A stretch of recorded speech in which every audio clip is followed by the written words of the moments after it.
Hello friends, amazing world में आपका स्वागत है। हमने पिछले क्लास में linear equation in two variables पढ़ा था और उसमें हमने देखा था कि लीनियर इक्वेशन को सॉल्व करने के दो मेथड हैं। एक अलजेब्राइक मेथड है, एक ग्राफिकल मेथड है। ग्राफिकल मेथड हम लोग बाद में देखेंगे।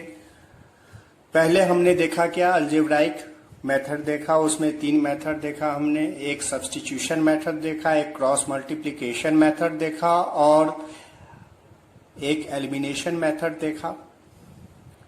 लेकिन वहां पे हमने मेथड सीखा कि किस तरह से हम लोग क्या एलिमिनेशन, सब्स्टिट्यूशन और क्रॉस मल्टीप्लिकेशन से कैसे प्रॉब्लम को हम लोग सॉल्व करते हैं। इस चीज को हम लोगों ने वहां पे देखा। अब हम लोग कुछ टिपिकल प्रॉब्लम देखेंगे जो लीनियर इक्वेशन से रिलेटेड क्वेश्चंस हैं और इसे हम कैसे सॉल्व करेंगे। हम तीनों मेथड्स में से कोई भी यूज कर सकते हैं, एलिमिनेशन, सब्स्टिट्यूशन, क्रॉस मल्टीप्लिकेशन। लेकिन एलिमिनेशन और क्रॉस मल्टीप्लिकेशन हमें ज्यादा प्रेफर करना चाहिए, ज्यादा इजी वे में उसमें क्वेश्चन बन जाता है। ऐसे सब्स्टिट्यूशन भी आप यूज कर सकते हैं। तो हम आते हैं अभी पहले क्वेश्चन पे। पहला क्वेश्चन जो है कुछ इस तरह का है। कुछ टिपिकल क्वेश्चन पे हम लोग अभी डिस्कस करेंगे। जैसे पहला एक क्वेश्चन दिया हुआ है, 4x plus 6y is equal to 3xy, 8x plus 9y is equal to 5xy। और यहाँ पे दिया हुआ है कि x डजेंट इक्वल टू 0 है और y डजेंट इक्वल टू 0 है। हमें इस इक्वेशन को क्या करना है, सॉल्व करना है। तो इसको किस तरह से हम लोग सॉल्व करेंगे। तो पहले तो हम लोग क्या करते हैं कि 4x प्लस 6y, इधर से xy को क्या करते हैं, लेके आ जाते हैं। हम लोग यहाँ नीचे ला सकते हैं इसको, ठीक है। तो यहाँ 1 बच जाता है। आप चाहे तो कैसे कर सकते हैं, 4x प्लस 6y, xy रहने दीजिए और 3 को भेज दीजिए वहां, इक्वल टू 3 भी कर सकते हैं। आप क्या करेंगे, आप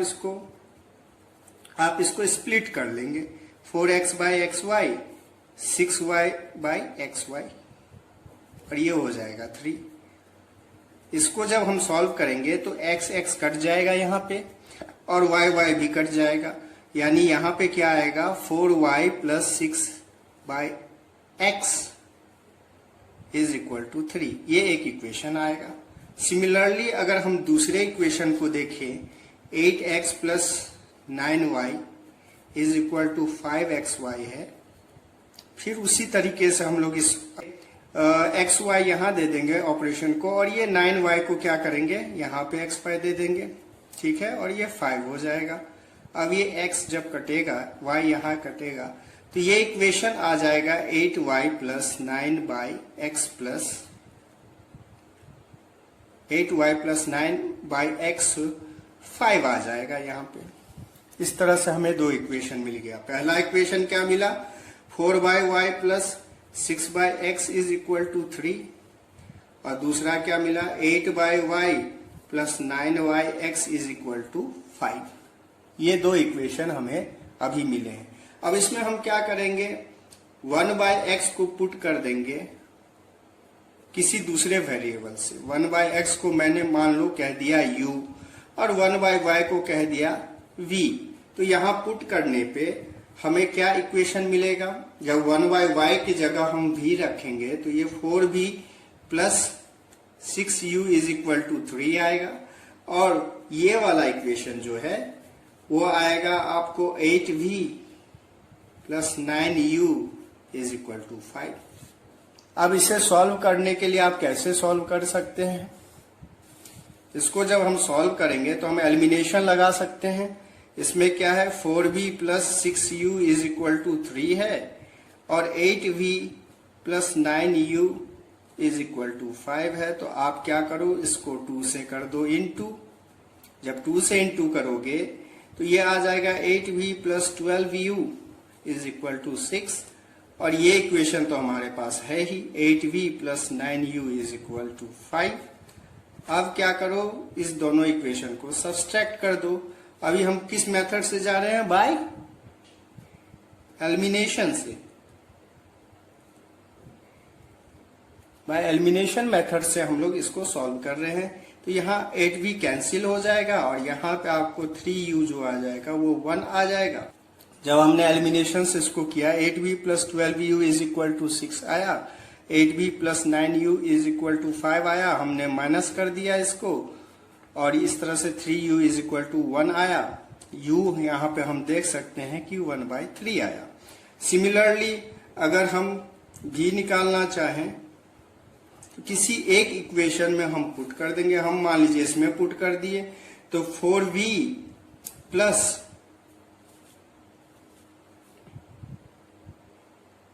6 इंटू 1/3 इज इक्वल टू 3 आएगा।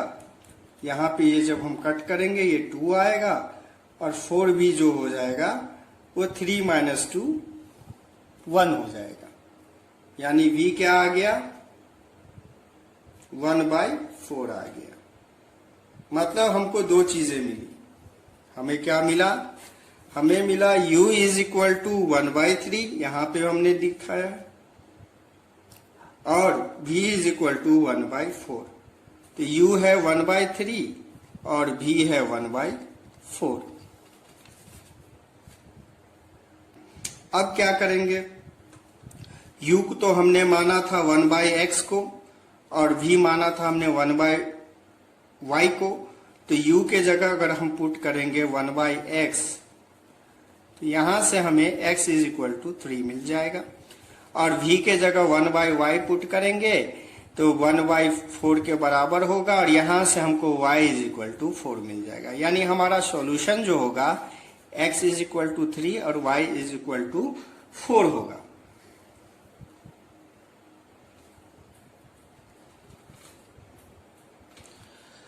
सेकेंड क्वेश्चन को देखते हैं। 1/7 x plus 1/6y is equal to 3 है। 1/2x minus 1/3y is equal to 5 है। यहां भी x डजंट इक्वल टू 0 है और y डजंट इक्वल टू 0 है।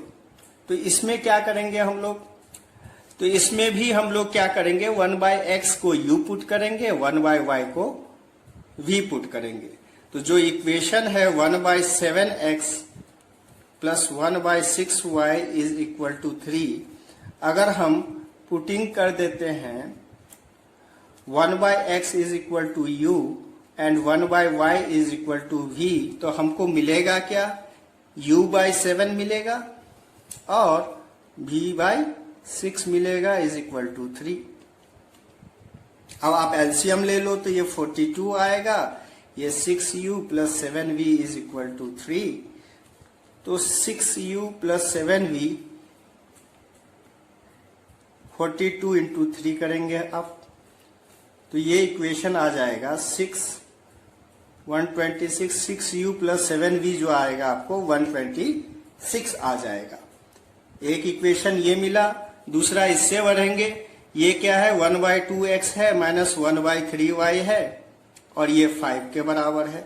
तो इसको जब 1/x मैंने u पुट किया है, 1/y v पुट किया है और दूसरा इक्वेशन आपको क्या आ रहा है यहाँ पे 3u minus 2v is equal to 30 आ रहा है।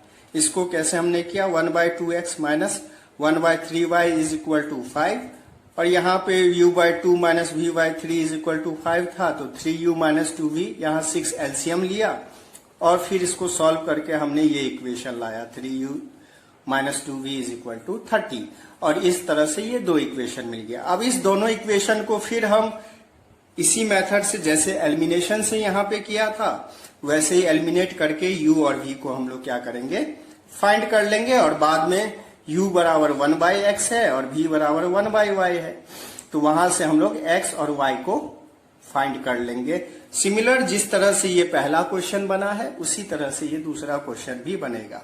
मतलब कहने का ये है कि जहां भी आपको क्वेश्चन में वेरिएबल डिनोमिनेटर में दे दिया हो, यहां भी वेरिएबल डिनोमिनेटर में आ गया था, यहां भी वेरिएबल डिनोमिनेटर में आ गया था, तो जहां भी डिनोमिनेटर में वेरिएबल आ गया तो हम इसको क्या करेंगे कुछ अनदर वेरिएबल से मान लेंगे।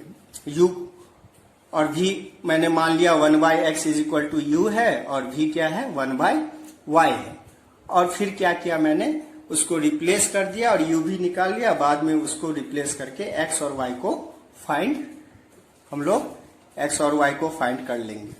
तो इस तरीके से हम इस तरह के क्वेश्चन को बढ़ेंगे। अब हम लोग आते हैं अपने अगले क्वेश्चन, जो कि कुछ इस तरह है। अब हम लोग अपने एक अगले क्वेश्चन पे आते हैं। वो क्वेश्चन क्या है, 1/2 into x plus 2y plus 5/3 into 3x minus 2y is equal to minus 3/2 and 5/4 into x plus 2y minus 3/5 into 3x minus 2y is equal to 61/60। ये दो इक्वेशन दिए हुए हैं। x plus 2y doesn't equal to 0, 3x minus 2y doesn't equal to 0। ये condition हमको put किया हुआ है। अब इसे हम किस तरह से सॉल्व करेंगे, तो सेम मैंने जैसे पीछे बताया था आपको कि जब भी वेरिएबल डिनोमिनेटर में है कुछ मान लेंगे, जैसे u भी मान लेंगे। तो इस केस में भी हम लोग क्या कर सकते हैं कि 1/x प्लस 2y को हम क्या मान लेंगे, u मान लेंगे। 1/3x माइनस 2y को v मान लेंगे। तो पहला वाला इक्वेशन जो है 1/2x plus 2y plus 5/3 3x minus 2y is equal to -3/2। इसको बोल देंगे u/2 और इसको 5v/3 -3/2 आ जाएगा। अब जब हम ये एलसीएम लेंगे इसकी, तो ये 6 आएगा, ये 3u हो जाएगा और ये 5 2 10v हो जाएगा और यहाँ -3/2 आ जाएगा। अब जब इसको सॉल्व करेंगे तो 3u प्लस 10v जो होगा वो -9 हो जाएगा यहाँ पे। अब बढ़ते हैं दूसरे इक्वेशन की तरफ। दूसरा इक्वेशन हमारे पास ये है। इसमें भी हम 1/x प्लस 2y u रखेंगे और 1/3x माइनस 2y को v रखेंगे। तो क्या आएगा, 5u/4 minus 3/5v is equal to 61/60। हम किस इक्वेशन से बढ़ रहे हैं, इस इक्वेशन से बढ़ रहे हैं। यहाँ 1/x प्लस 2y को हम u रख रहे हैं और 1/3x माइनस 2y को v पुट कर रहे हैं। बाकी सारी चीजों को एज इट इज लिखना है और इस तरीके से प्रोसेस करना है। तो यहाँ पे 5 और 4 जो है इसका एलसीएम लेंगे तो 20 आएगा और ये 5 से इंटू होके 25u आएगा और ये 4 से इंटू होके 12v आएगा और यहाँ 61/60 आएगा। अगर आप अब इसको भेजना चाहे तो 25u माइनस 12v जो होगा 61/60 इंटू 20 हो जाएगा 3। इस 3 से हम क्या करेंगे, इसको इंटू करेंगे तो यहाँ 75u minus 36v is equal to आपको 61। तो हमारे पास दो इक्वेशंस आ गए।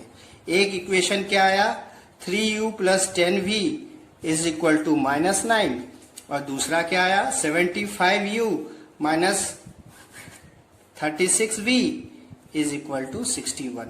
अब इसको हम सॉल्व करने का कोशिश करेंगे।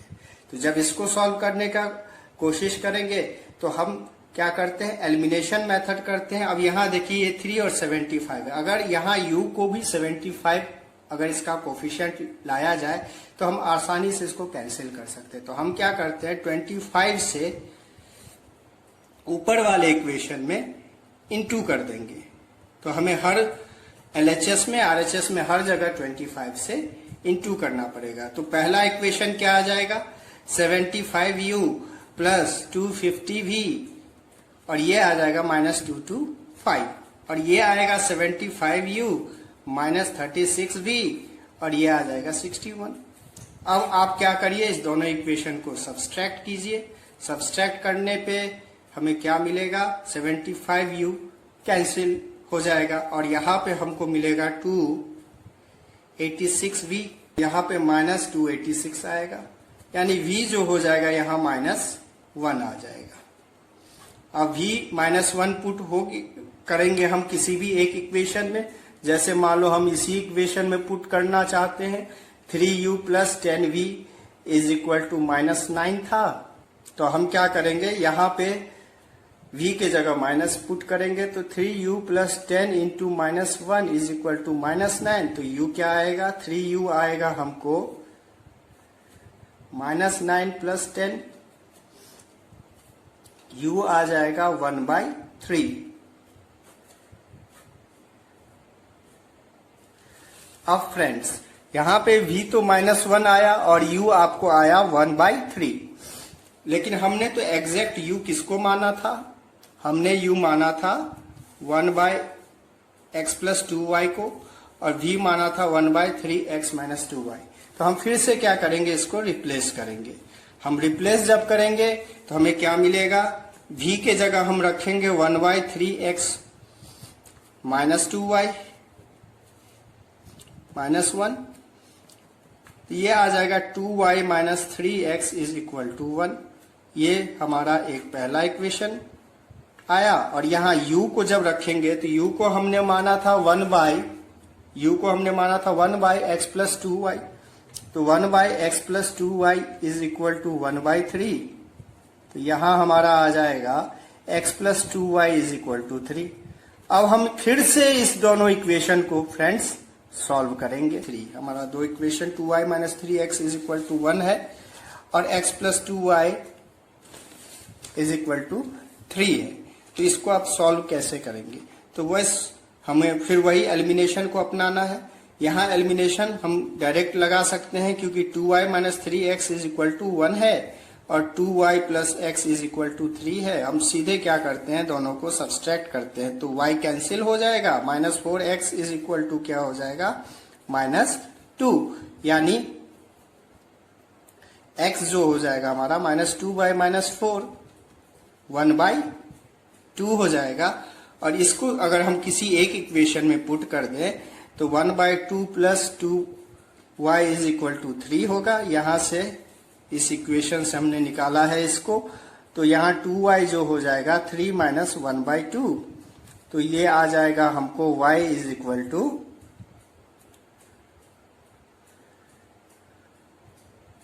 5/4। तो हमारा आंसर हो जाएगा x इज इक्वल टू 1/2 और y इज इक्वल टू 5/4। इस तरह से हम इस इक्वेशन को सॉल्व करते हैं।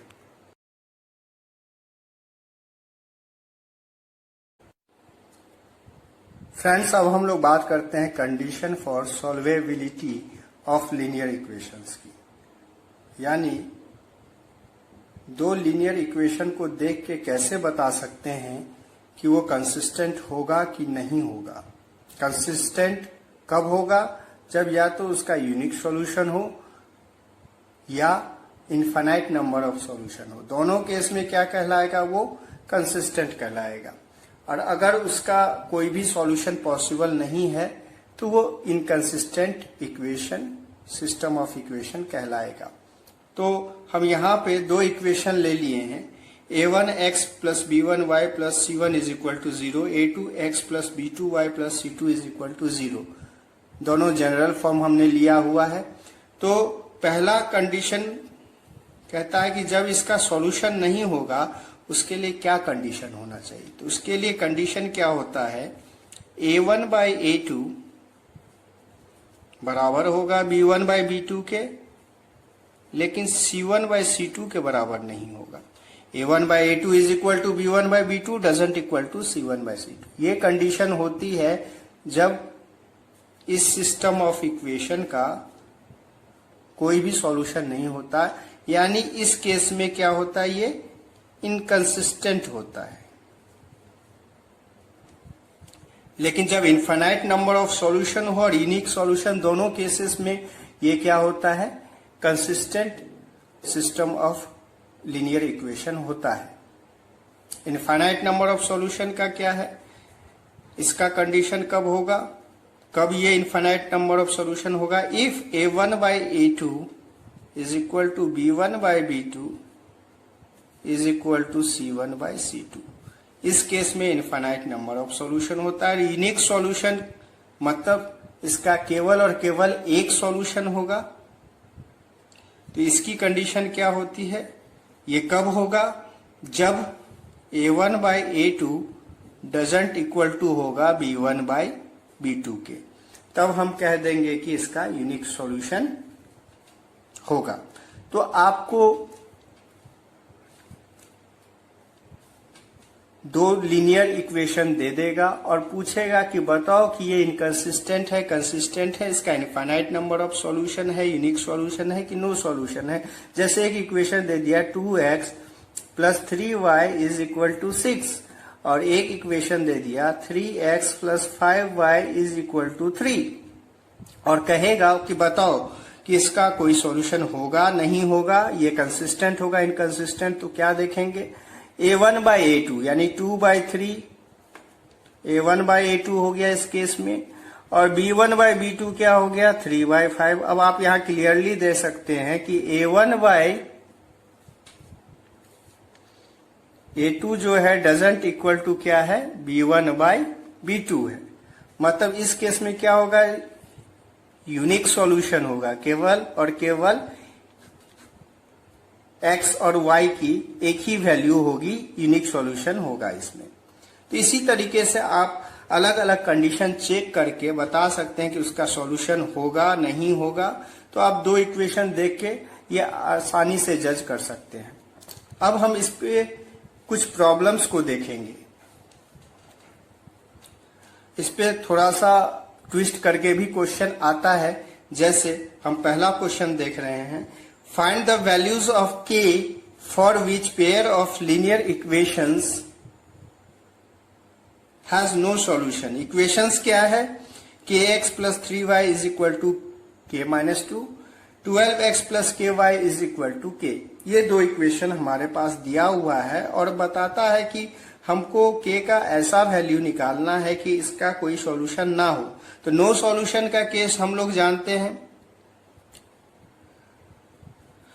पहले तो इसको लिख लेते हैं, a1x b1y plus c1 is equal to 0, a2x plus b2y plus c2 is equal to 0 के फॉर्म में। कहने का मतलब मेरा ये है कि यहां लिखेंगे kx plus 3y minus k minus 2 is equal to 0 और दूसरे इक्वेशन को क्या लिखेंगे, 12x plus ky minus k is equal to 0।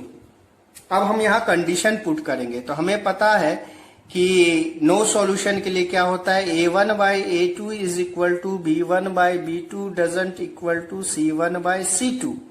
तो a1 by a2 क्या है, k by 12 है, b1 by b2 मतलब y का जो कोफिशिएंट है वो क्या हो जाएगा 3y हो जाएगा, और c1 by c2 यानी minus k minus 2 minus k हो जाएगा।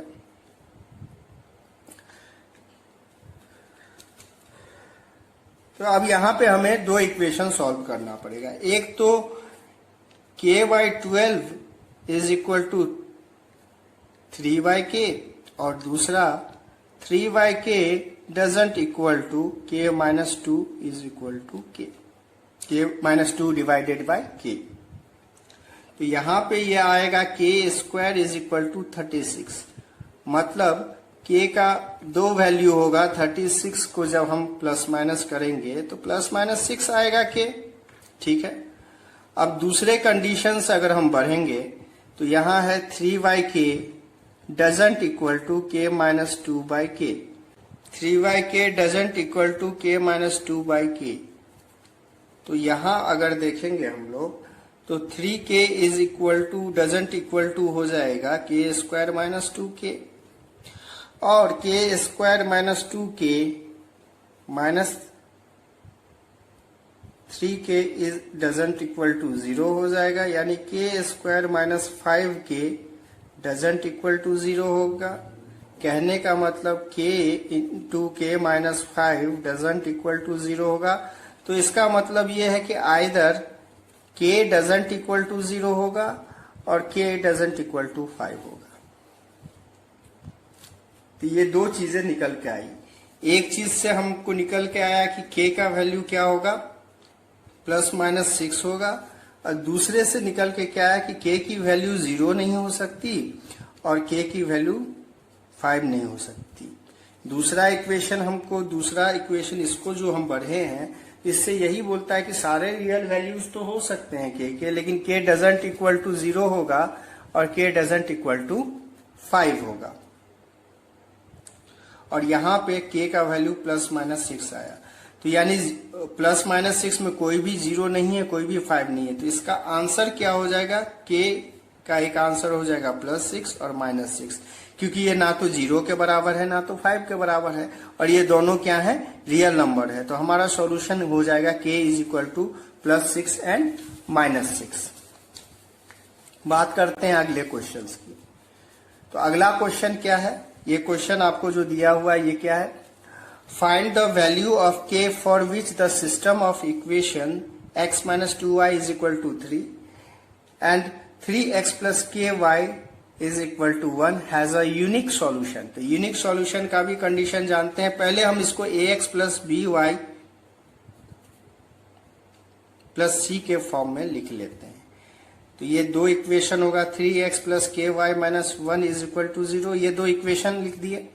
अब हम जानते हैं इसमें क्या कंडीशन होता है यूनिक सॉल्यूशन के लिए, a1/a2 doesn't equal to b1/b2 होता है। तो हम यहाँ क्या करेंगे, x के कोफिशिएंट को a1 और a2 बोलते हैं। तो एक जगह x का कोफिशिएंट 1 है और दूसरे जगह 3 है।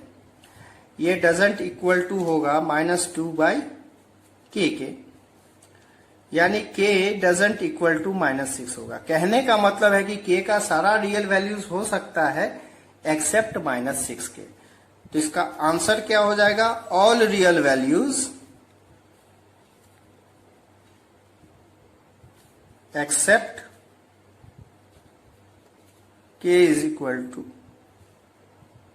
-6, यानी ये वैल्यू को छोड़ के बाकी सारे रियल वैल्यूज यहां पे हो जाएंगे।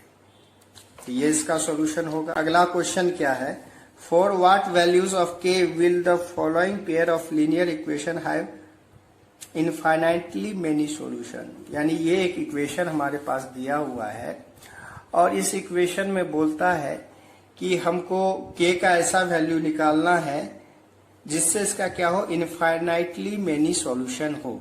तो इसका कंडीशन, पहले तो इसको हम जनरल फॉर्म में लेके आते हैं, 2x - 3y - 7 = 0, यानी ax + by + c के फॉर्म में लेके आ गए। इसको भी लेके आते हैं k + 1 × x + 1 - 2k × y, और यहां पे लिख देते हैं -5k - 4 = 0। अब हमको जानते हैं इनफाइनाइटली मेनी, हम लोग जानते हैं कि इनफाइनाइटली सॉल्यूशन का कंडीशन होता है a1/a2 = b1/b2 = c1/c2। तो उसको हम लोग जस्ट पुट करेंगे। तो यहाँ पुट करेंगे तो क्या आएगा, 2/k + 1 बराबर होगा -3 1 - 2k के, और यहाँ -7 जो होगा -5k - 4 के बराबर होगा। अब यहाँ माइनस कट जाएगा। अब यहाँ पे हम दो इक्वेशन लेंगे। तो हम पहला इक्वेशन ले लेते हैं, 2/k + 1 = -3 1 - 2k। इसको सॉल्व करने का कोशिश करते हैं। तो इसको करेंगे तो क्या आएगा, 2 - 4k = -3k - 3। यहां से जब सॉल्व करेंगे 4k को उधर भेज दीजिए, तो 4k - 3k = 5, k = 5 आ गया यहाँ पे।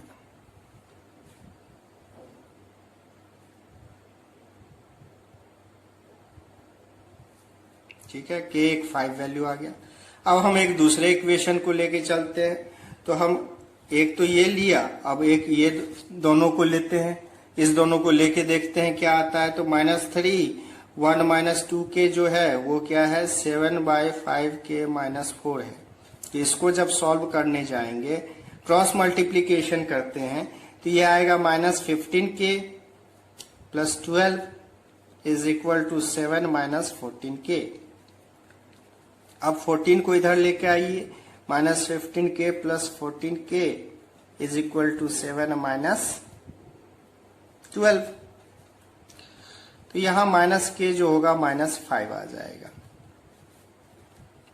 अब दोनों इक्वेशन से हमने देखा सॉल्व करके कि k का 5 ही वैल्यू आ रहा है। पहले कंडीशन को भी लिया जब दोनों को, तो k इज इक्वल टू 5 आया। दूसरे कंडीशन को भी जब लिया इक्वल किया तो k इज इक्वल टू 5 आएगा। यानी इस केस में k इज इक्वल टू 5 जो होगा वो हमारा क्या हो जाएगा, रिक्वायर्ड सॉल्यूशन हो जाएगा। फ्रेंड्स, अब बात करते हैं होमोजेनस सिस्टम ऑफ इक्वेशंस की। ये क्या होते हैं? तो हम लोगों ने लीनियर इक्वेशन टू वेरिएबल का जनरल फॉर्म क्या पढ़ा, ax plus b y plus c is equal to 0। लेकिन यहाँ पे क्या है, ये जो कांस्टेंट है इसका वैल्यू यहाँ पे 0 होता है, यानी यहाँ कांस्टेंट टर्म्स नहीं होते हैं। तो इसमें क्या होता है, इसमें हमेशा सॉल्यूशन आपको क्या आता है, कंसिस्टेंट आता है। कंसिस्टेंट आता है मतलब क्या, या तो इसका यूनिक सॉल्यूशन होगा या तो इसका इनफाइनाइटली मेनी सॉल्यूशन होगा।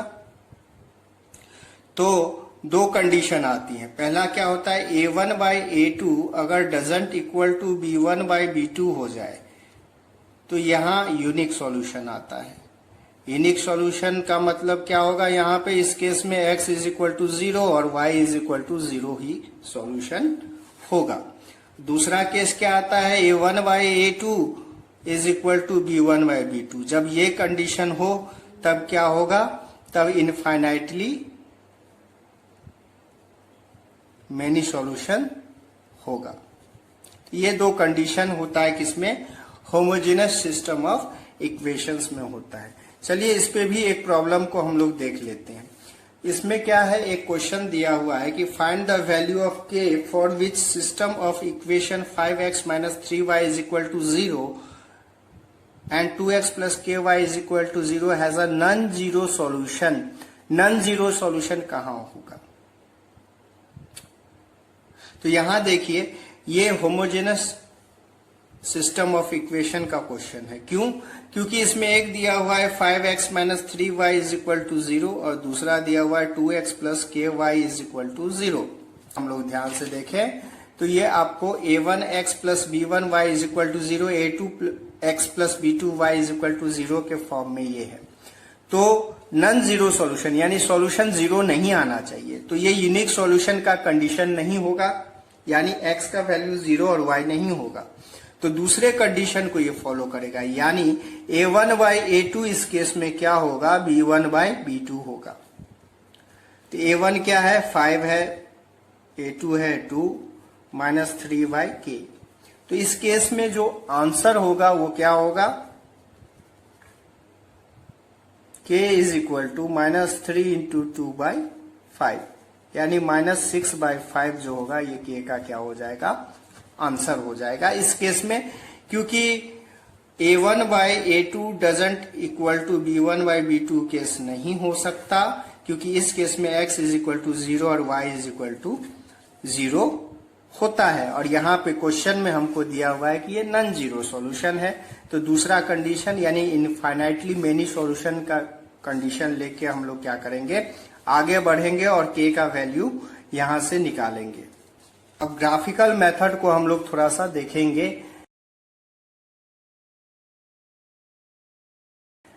क्योंकि अलजेब्राइक मेथड से हमने सॉल्यूशन देख लिया है, अब हम लोग ग्राफिकल मेथड को यहाँ पे देखेंगे। तो यहाँ पे मैंने एक इक्वेशन लिया है x plus 2y is equal to 3, 4x plus 3y is equal to 2। और इसको हम लोग ग्राफ पेपर पे कैसे खींचेंगे उसका एक आइडिया लेते हैं। तो इसमें आपको दो टेबल बनाने ले हैं। पहला x plus 2y is equal to 3 का एक टेबल बना लेंगे और दूसरा 4x plus 3y is equal to 2 का एक टेबल बना लेंगे। ये दो टेबल आप बनाएंगे और उसके बाद इसके करस्पॉन्डिंग वैल्यू निकालेंगे। तो इसको हल्का सा सॉल्व करेंगे। जैसे यहाँ पे मुझे अगर y निकालना होगा तो क्या आएगा, 2y is equal to 3 minus x है, y क्या हो जाएगा, हाफ इंटू 3 माइनस x होगा। अब यहाँ x का कोई भी वैल्यू पुट कीजिए, लेकिन यहाँ ध्यान ये रखिएगा कि नीचे हाफ है तो हमें पॉइंट और फ्रैक्शन में ना आए, क्योंकि ग्राफ में दिखाने में हमें क्या हो जाएगा, काफी दिक्कत हो जाएगा इसको। इसलिए ऐसे वैल्यू पुट कीजिए जिससे क्या हो, वो 2 से डिविजिबल हो जाए आसानी से। तो यहां हम x क्या रख सकते हैं, -1 रख सकते हैं। अगर x -1 रखेंगे तो यहां y क्या आएगा, 4/2, 2 आ जाएगा। ठीक है, तो एक 2 रख लिया। फिर अब क्या रखेंगे, x इज इक्वल टू, चाहे तो आप 1 भी रख सकते हैं। 1 रखेंगे तो 3 - 1 2 हो जाएगा, और 2 से जब 2 डिवाइड होगा तो y यहाँ 1 आ जाएगा। ठीक है, तो x इज इक्वल टू 1 लेंगे तो y भी 1 आएगा। एक और वैल्यू हम लेते हैं, तो उसमें हम क्या लेंगे, हम ले लेते हैं x का एक और वैल्यू ले लेते हैं। वो x क्या लेंगे,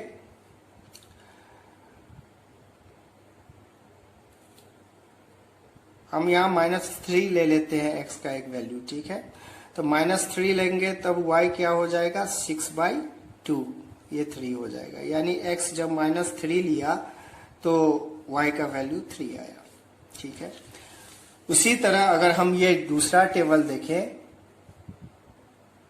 4x + 3y = 2, तो यहाँ पे फिर हम निकालेंगे 3y = 2 - 4x, और y हो जाएगा यहाँ पे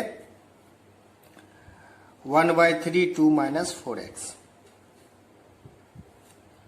अब यहां भी हमको वही ध्यान रखना पड़ेगा कि ऐसा वैल्यू पुट करें कि वो 3 के मल्टीपल में आ जाए, ताकि हमको ना तो पॉइंट में मिले और ना ही फ्रैक्शंस में मिले, ताकि हमको बनाने में सहूलियत हो। ठीक है, तो एक वैल्यू हमने यहाँ -4 पहले ही से रखा हुआ है, तो -4 जब यहाँ पुट करेंगे, -4 पुट करेंगे तो ये आएगा 16, और ये 18/3 क्या हो जाएगा, 6 हो जाएगा। 6 रखा हमने। फिर अगला वैल्यू क्या पुट करेंगे, अगला वैल्यू हम लोग x इज इक्वल टू -1 भी रख सकते हैं। -1 रखेंगे तो ये 6 हो जाएगा, 6/3 2 हो जाएगा। और एक वैल्यू हम लोग पुट करते हैं इसमें जो 3 के मल्टीपल में आ सके, ऐसा कौन सा वैल्यू पुट करेंगे।